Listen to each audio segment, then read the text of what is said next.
what level can be hit versus what you are doing in the moment. So, we go back to moments in time here, moments in question, and you have to start looking at other factors, right? How strong is the move? What is trend telling us? What is what are the time frames telling us? Like there's other things here.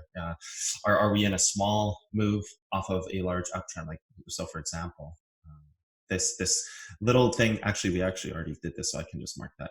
This little tiny kind of move right here, like what level am I looking to hold? Well, this is going to be a very local event. This top of this move here, where we've come up, we've broken over this. From what I'm seeing, we have a compression trend like this, possibly somewhere else like that.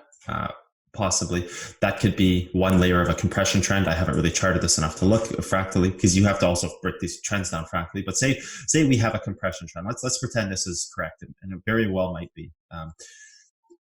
You're going to have these larger events like this that are attacking bigger parts of moves that are telling you pieces of the story, and then you're going to have these local events as to where a hold level here. You're not going to be targeting a 4-hour hold level in this, because it can't exist. Rather, you are going to start by targeting a 15-minute level, just as you did here. And let's actually break this down to a 15-minute and see how this looks like here. Find that little inverse level that we created there. Now we might have to do it on the hourly, actually. Nope, it's right there. So inverse level against the break here. So you can actually see it moves up quite a bit, which actually gives you your inverse level right there. So as you break the time frame down, you can see where the actual downtrend is that it has to break versus the inverse level. So then we have the actual correct inverse level versus the trend. So this is always going to be if this is the valley, it's going to be the peak that brought you to the valley. So it's not going to be some level marked from back here. It's not going to be, this is the inverse level here and this is the valley. This level has to exist before the downtrend. Just like on the other side, it has to exist in front of it, right? Break in order to move up. Like it has to come to this, test this, create an uptrend and move up against that, right? Like it has to do that. That's a must. Like this, we already know this. Where had we marked it before, which was some other, well, it was, I think, maybe right here. Where we had marked it before, not going down deep enough into time frames, you can't see it, right?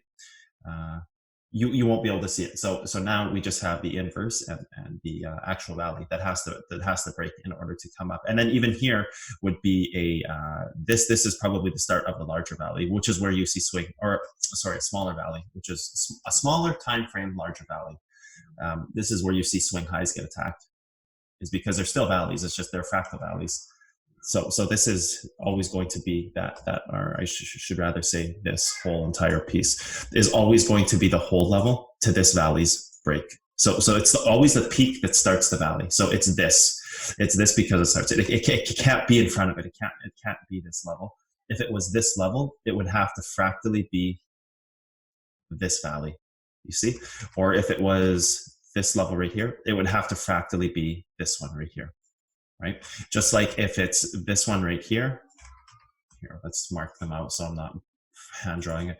If it's that right there, then it has to be this right here. And you can see it. You can see it get tested and then breaks over top and attacks this, right? You can see the inverse level, it gets held, like it gets hit. But the only difference is here, it holds a fractal uptrend, right? Whatever uptrend, oh, sorry, it would be this swing here. Right, on the pullback, it holds a fractal uptrend until it breaks it, right? So even on a micro time frame, and you could probably go into the 3-minute and find it even more local like this. Now this created off of this to see if it can actually attack it. So, or even possibly this one right here. It's kind of hard to see, right? 15 to 3-minute here is a little difficult to see. But anyways, you can see the inverse level, where the inverse level gets tested to try to break the move against the larger time frame trend that's happening here, which would be this to this right here. And that's like the distribution off the hold, which doesn't get hit, which is actually hit right here.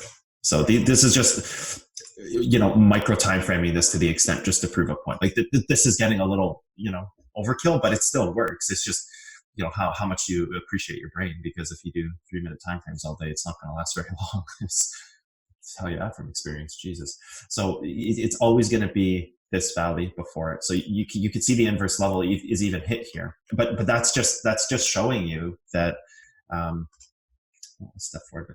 That, you know what that's showing you? That's showing you this ladder down over time. So that is not invalidating. This is a point of invalidation. That's why it's so important to attack this. So this whole valley, that invalidates the ladder. So this ladder here is being invalidated. It's actually technically not laddering down from this moment anymore.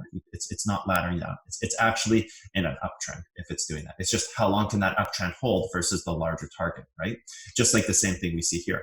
How long can this trend hold versus this larger target right here? It actually hits the inverse level and then just it'll break trend off the inverse hit, right? So you can step through this thing in such a minute time sense that you can see every single break and hold level in existence. Okay, well that definitely wasn't what I wanted. I just wanted to delete these two. Must have made them quite some time ago. So you know you can break down the top here and you'll see exactly where it breaks, right? And then even here you can have the breakdown of this level here is if you were no longer in this moment and you're no longer here. Rather you need to gain this valley right here, and you know you're doing this thing where you're just micro time framing this. But we already broke this down on a larger time frame, so we know what's happening. But even you dive deeper and you can see this is the start of a fractal downtrend here, and this is its inverse hold level right here, right? And you can see like that inverse hold level gets hit. So yeah, well of course we're moving down. We can't even gain this valley back here. So you know, take away the legs of the moves and just look at the inverse levels, the levels that are going to reject the move, and it's like, well, okay, of course we're moving down. Like look at what's happening. This is showing us we're moving down. This is not. This is, you know, we didn't see this on the 12-hour chart. We saw it, but like in the moment here, if you were in this moment here, for example, and you simply need to gain this valley that brought you there on the larger time frame, if you need to gain this right here, and you hit that inverse valley like this, it's like, wow, okay, well, this is just holding a downtrend. Basically, that's all you're doing is holding a downtrend. So when you see something like this, right, where come on, Magneto, where you see something like this, that's the exact same thing you're doing here on a larger time frame. You're just being compressed against trend. Come on.